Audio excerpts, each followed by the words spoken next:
বন্ধুরা, সেদিনের সেই সমস্যা থেকে আজকে আমরা নতুনভাবে দেখব যে কিভাবে কোনো প্রোগ্রাম প্রিন্ট করা যায়। তো আমি এখানে নিয়ে যাচ্ছি, নিয়ে গিয়ে পাইথন ফাইল আমি এখান থেকে খুলে নেব। ঠিক আছে, নাম দিচ্ছি হলো শিট। ওকে, তারপরে এন্টার চাপলে এখানে শিট নামে পাইথন ফাইল আমার এসে গেছে, দেখতে পাচ্ছেন।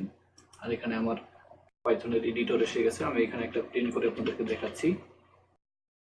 প্রিন্ট, এখানে ডাবল কোটেশনের মাধ্যমে কোনো স্ট্রিং প্রিন্ট করতে হয়।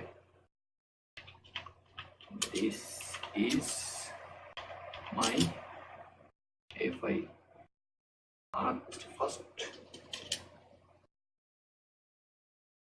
Python programme.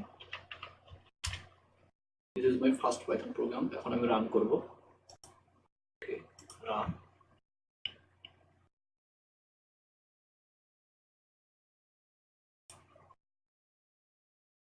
ওকে, এটা দেখেন আমার প্রিন্ট করে ফেলেছে এখানে, this is my first Python programme. তো এভাবে করে আমরা প্রিন্ট করতে পারবো, অথবা যদি আমি চাই এখানে কোনো কিছু যোগ করে প্রিন্ট করতে, তাও পারবো।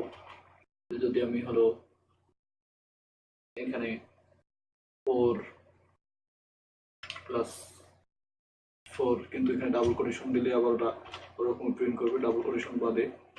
আচ্ছা, তাহলে এখন যদি আমি প্রিন্ট করি, যারা C++ করেছেন, করে এসেছেন এখানে, তাদের জন্য আমি কিন্তু এখানে করতেছি, কারণ যারা একেবারে বিগিনারদের জন্য না, যারা C++ শিখে এখানে এসেছেন যে পাইথন কিছুটা কিভাবে করবো সেটা দেখবো। দেখেন এখানে আন দেখতে পাচ্ছেন, তো প্রিন্টের মাঝখানে এখানে যোগ করে দিল।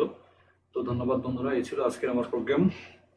এর পরবর্তী দিনে আমি একদিনে দেখাবো কিভাবে অনেক ভেরিয়েবল, তারপরে হলো ফাংশন কিভাবে কাজ করে, ভেরিয়েবল নিয়ে বিভিন্ন কথা আপনাদেরকে বলবো। সেই বলতে বিদায়, আসসালামু আলাইকুম।